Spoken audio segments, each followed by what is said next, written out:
आंध्र प्रदेश हांगासरल्यान गोंयांत ॲसिड भरून घेवन वयतलो टँकर आयज अंकोला तालुक्यांतल्या राष्ट्रीय महामार्गाचेर ॲक्सिडेंट जावन रस्त्या भायर पडिल्लो आसा। तेका लागून त्या टँकरांत आसलेले 34 टन ॲसिड हे लिकेज जावन रस्त्याच्या सायडीक आसलेल्या गटारांत वत आसा। तेका लागून धोको निर्माण जाल्लो आसा।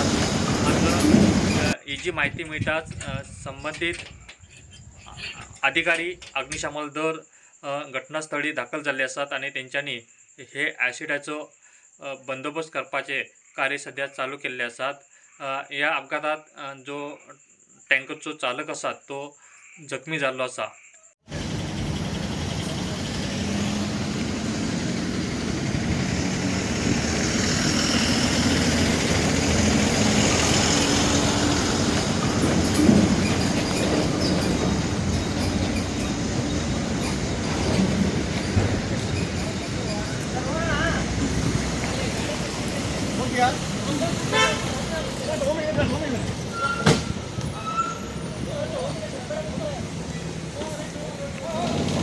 एक में